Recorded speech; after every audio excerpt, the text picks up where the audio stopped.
Give us 10 minutes, we'll give you an explanation of world events. I'm Carl Azus for CNN Student News. First up this Thursday, struggles in France. Authorities there have cleared out the jungle, the nickname for a massive migrant and refugee camp that had swelled in the French port city of Calais. Many of the people there were from war-torn, violent, or impoverished countries. They've streamed by the hundreds of thousands into Europe, and the jungle formed because Calais is just miles from Britain, the country where many of the migrants want to start over. But European Union rules say they have to apply for asylum to stay in the first European country where they set foot. So authorities in France are trying to resettle them there. Part of that process involves clearing out camps like the jungle, where living conditions were terrible and French officials say crime rates were uncontrollable. But other camps are growing in several other places, like parts of Paris. And though French law says migrants are eligible for housing while they're waiting to see if they can legally stay in France, there's a serious shortage of housing in Paris. With more migrants arriving daily, the strain on the city becomes more visible. The Calais jungle is now a thing of the past. Its tents torn down and its inhabitants relocated to emergency shelters in France's regions. But as the camp in Calais has closed, others have grown, like this one near a Paris metro station. As we know that the Paris are opening the door, there are rumors in the whole Europe that the France is giving the paper, so all of them are coming towards France right now. The numbers of migrants living rough around Stalingrad station have swelled over the course of the last couple of weeks from several hundred to 2,500, according to the aid associations who help them. We're talking about Eritrean, Somali, Sudanese and Afghan nationals, most of whom have applied for asylum here in France. They're simply waiting now for their applications to be processed and living in the meantime in the most appalling conditions. Sarah is just 17 years old. She arrived at the Stalingrad camp a week ago, and she says she's had no help in claiming asylum. It's very cold. Somebody's drinking, they talking together. How we can't sleep? When I sleep in the night, I cry. Always I can cry. How I can't sleep? Are you scared? I worry myself. I don't have anybody there. Soon, migrants arriving in Paris will be taken to this camp in the north of the city. It was due to open in October, and it shouldn't be long, say authorities. After Calais, they want migrants off all of France's streets. Stalingrad is to be cleared by the end of the week, its tents torn down and its inhabitants relocated to emergency shelters in the greater Paris region. The question is, how many more will be drawn to the streets of a country that now appears to be offering more than just its streets? Melissa Bell, CNN, Paris. With 8 justices and 1 vacancy, the U.S. Supreme Court's about a month into its newest session. It'll probably run until the beginning of next summer. The High Court has taken up a pretty wide range of cases. One involves whether the stripes and badges of a cheerleading outfit can be protected by copyright. One involves alleged racial bias by a juror in a case in Colorado. One involves money that the Apple technology company won in a case involving a patent dispute with the Samsung tech company. There's a lot for justices to consider in these cases alone, but it begs the question, how did they get on the docket in the first place with so many lawsuits playing out across the country? For the Supreme Court, the big issue is often what cases they hear as much as how they decide those cases. The justices get thousands of petitions every year asking them to hear cases, but they only agree to decide about 70 of those cases. The main reason the justices take a case is what's known as a split in the circuits. There are 13 circuit courts of appeals, and sometimes 2 of those circuits address the same issue and come out differently. In almost all those cases, the Supreme Court agrees to decide the case. Now, what kind of cases do they take? The Supreme Court only deals with federal law, so they will only decide cases that involve interpreting federal laws or cases that involve the U.S. Constitution, which is the ultimate law of the land.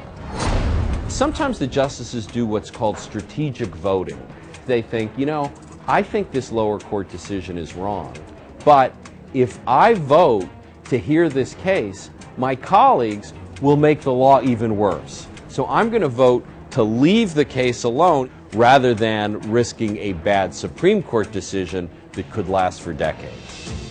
We often hear about 5-4 Supreme Court decisions, but it's always worth remembering that it only takes 4 justices to make the most important decision of all, which is to hear the case in the first place. Farming the wind. America's first offshore wind farm is about to open. These large turbines will be located about 3 miles off the coast of Block Island, which is south of Rhode Island. The cost to build the project, $300 million. These turbines are huge, almost 600 feet tall from the bottom to the tip top of the fan blade. It took a while for people to get behind this project. Some fishermen were concerned about the impact on their industry. The Kennedys, a prominent American political family, were concerned about how the turbines would look. You can see some offshore wind farms from the beach. Most of the world's offshore turbines are in Europe. Leases for the American ones were issued by the Department of the Interior, which oversees U.S. land management and conservation. These turbines will start whirring this month, and their developer estimates they'll reduce Block Island's electric rates by 40%. Well, we are 5 days away from the election that will determine America's next president. Election day is Tuesday, November 8th. The latest polls suggest it could be a very close race between Republican presidential nominee Donald Trump and Democratic presidential nominee Hillary Clinton. The CIA World Factbook describes America's government type not as a democracy, but as a federal presidential republic. U.S. voters do not directly choose their leaders. They choose a group of electors who actually determine the president. This group is called the Electoral College, and while you've heard it defined and seen the Electoral College map, how exactly does the system work? What is the Electoral College? The Electoral College is not a building or institution. It's just the name given to a designated group of people who cast each state's official votes for president. This group is made up of 538 people. Each state has a different number of electors based on their representatives in Congress. So, states like California and Texas have more votes than states like North and South Dakota. The only exception? The District of Columbia, which has 3 electors, despite not having any voting members in Congress. How does it work? Each party selects their own group of electors. Each state then empowers the electors who represent the candidate who won the most votes, except Nebraska and Maine, who award electors based on a combination of statewide results and districts won. The candidate who receives at least 270 Electoral College votes becomes the next president. What if there's a tie? If there is a tie, or if somebody doesn't get to 270, the House of Representatives appoints the president, and the Senate chooses the vice president. Why does this system exist?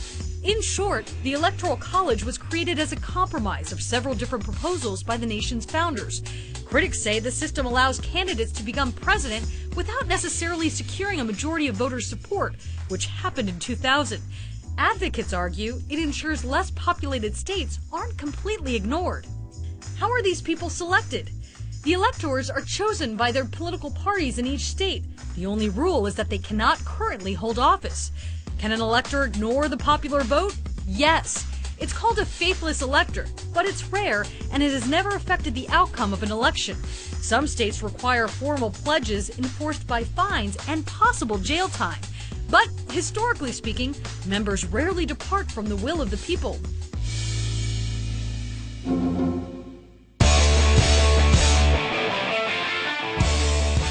Students at the University of Oregon had a really cool idea of how to dispose of pumpkins. Step 1, freeze them in liquid nitrogen. Step 2, drop them from 4 stories up.